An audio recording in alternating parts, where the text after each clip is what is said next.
जोडोनिया दादा उत्तम व्यवहारे उदास विचारे वेच करे उदास विचारे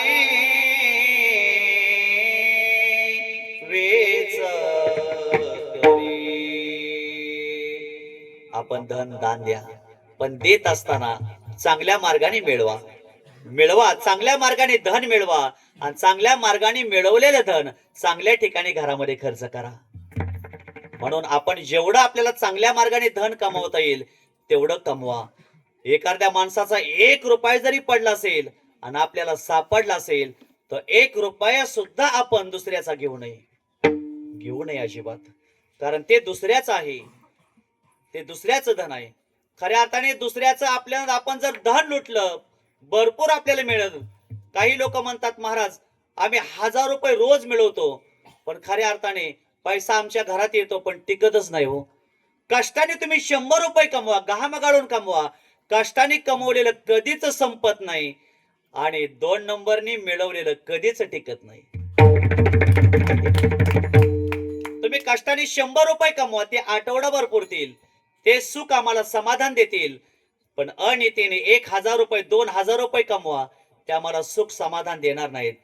मग घरातली माणसं म्हणतात पैसे भरपूर येतात हो, पण पैसा घरात टिकतच नाही. याचा अर्थ आहे दुसऱ्याचा आणलेला आहे.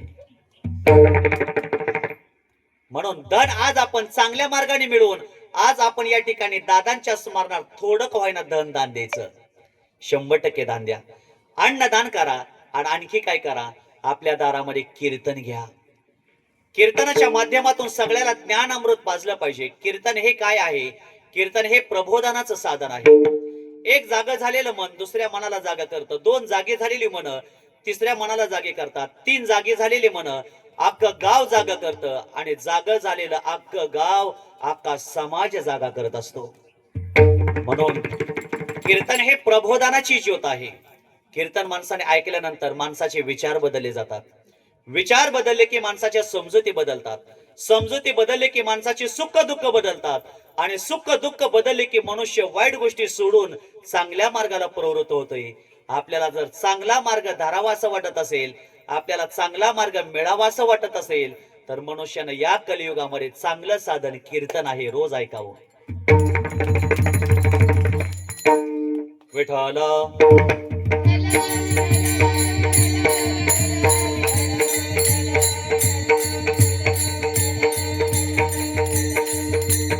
कलियुगा माझी करावे कलियुगा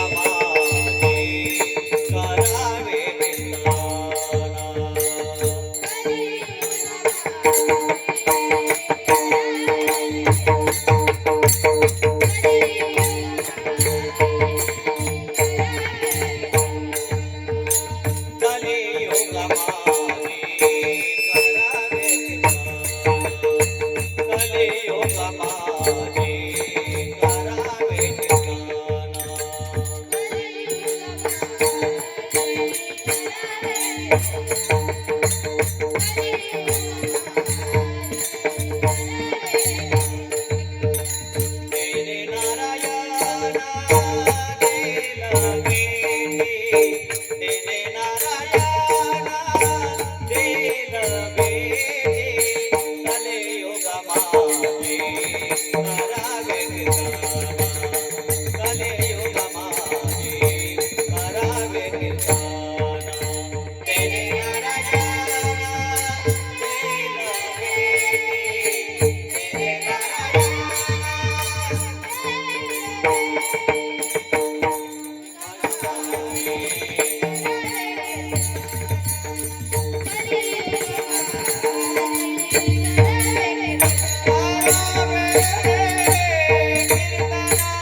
सिस्टीमसाठी टाळ्या वाजवा. छान.